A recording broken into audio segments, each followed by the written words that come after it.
Tracking, alerting, protecting. This is WKYT News at 5:30. A Southern Kentucky teenager injured in a freak ATV accident months ago is still in the hospital, and now he needs a rare transplant. And it is that time again to flip on the heat. We'll tell you how people can apply for help with their heating bills. And this woman was lured into a sweepstakes scam that cost her life's savings. How you can avoid being a victim, coming up. WKYT News at 5:30 starts now. His family says he could have easily died in the freak ATV accident last spring, but now they're facing a recovery that has turned from weeks into months. We first told you about Casey Collett of Laurel County this past summer. He was critically injured when he was clotheslined by a cable while riding an ATV near his home. He's gone through multiple surgeries, and now he's getting ready for a rare kind of transplant. WKYT's Phil Pendleton talked to the teenager's family again today on his progress in our top story at 5:30. For 6 months, a Laurel County family has taken up a temporary new residence at a Georgia hospital. We don't know, how he's going to be. They're working on rehab, but he has not spoken. The 16-year-old was riding an ATV when he ran into a cable stretched across a gravel road. He was airlifted to UK, but he's received much of his specialized care at an Atlanta hospital. Actually, on Friday, they determined that they are not going to be able to save his small intestines. That'll mean a flight to a Pittsburgh hospital for an intestinal transplant. Turns out people do have them and survive and do well, so we can only hope and pray.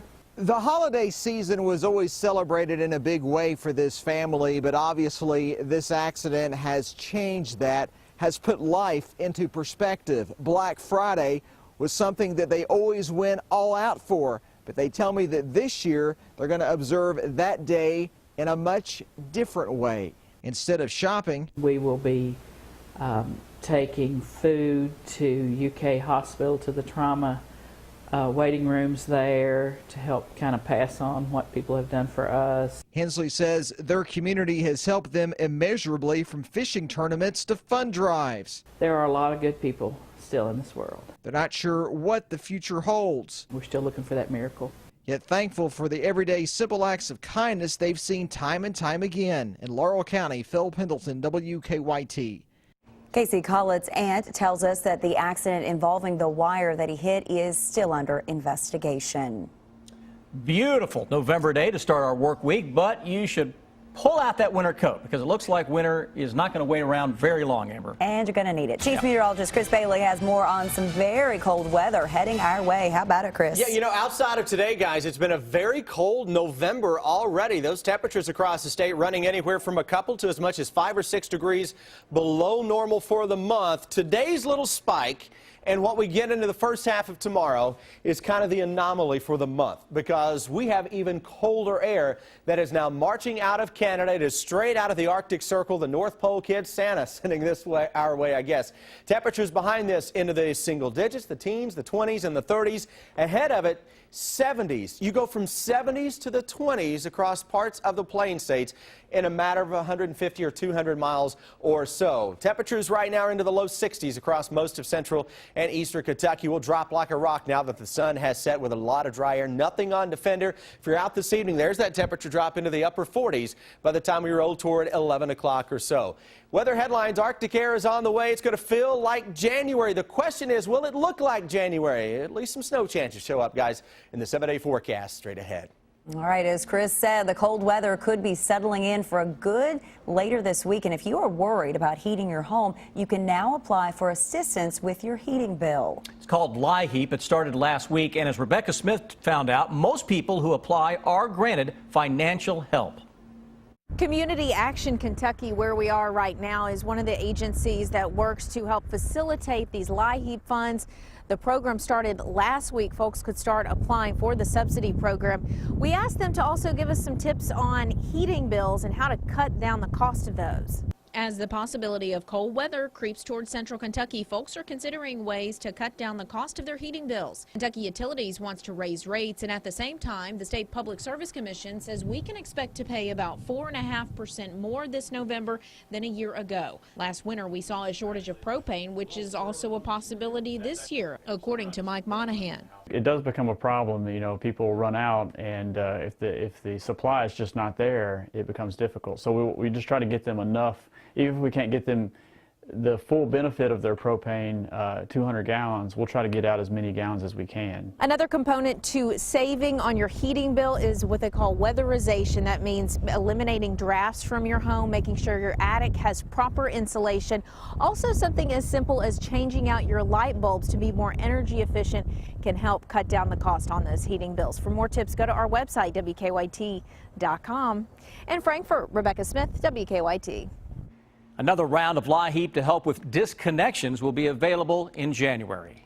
The owner of an auction house is starting to rebuild after a warehouse fire this weekend. Our county-by-county coverage at 5:30 begins in Madison County. A fire on Saturday destroyed much of the inventory at Midway Old Kentucky Furniture in Richmond. The fire also damaged the building next door, Janet's Auction House. While firefighters were able to stop the fire from spreading, some items in Janet's Auction House had water and smoke damage. I'll just have to wait and see. And pray, do a lot of praying. So. Well, that business had hoped to have her auction up and running for Saturday night. She is not sure that that will happen now, but says that they'll be back as soon as they can. As for the fire, investigators have not figured out how that fire started. Also in Madison County, Richmond police have arrested a man in connection with a burglary that happened 2 years ago. In August of 2012, Personal Touch Dry Cleaners said someone broke into their store through a back window and stole some cash. In April, the state crime laboratory connected forensic evidence from the scene to 42-year-old James Gillespie. A warrant was issued for Gillespie, and he was arrested on Friday. And in Boyle County, Danville Police and Social Services are investigating after a 4-year-old was found wandering around the streets. About 11, police found the little girl partially clothed, but they couldn't find her parents. Nearly 2 hours later, Joseph Higdon called police saying that his child was missing. Police say the man told them that the girl found her way out of the house when her mother was at work and everyone else was sleeping. No charges have been filed. It's a tempting pitch. The caller claims you have won millions of dollars in a foreign lottery. All you have to do is pay a fee to collect your winnings. Sound familiar? Well, it's one of the most popular scams right now, and one that is cheating thousands of victims out of millions of dollars. He made a believer. He was real sweet talking, and he just made me believe what he was saying. This woman is embarrassed to show her face after admitting she lost all of her savings in a sweepstakes scam. He promised that I would get $4 million. The man on the phone told her she needed to send money to pay the customs fee linked to her winnings, so she did. She would buy numerous, sometimes 15 or 20 money orders at a time. I did that till I ran out of money. An astute post office employee noticed the unusual number of money orders and alerted inspectors who went to the victim's home. I didn't believe them. I kept arguing about it, and they finally convinced me. It's really heart-wrenching when you have to tell them that, you know, your life savings is gone. In all, she lost $100,000. Well, I felt terrible because we were broke. The losses were devastating financially and emotionally. I should have known, but I just knew I was going to get plenty of money, you know, to pay off all of our bills and do anything we wanted to do, but it wasn't that way. She has some simple advice for anyone who gets a call from a sweepstakes scammer. Don't believe anything they say. I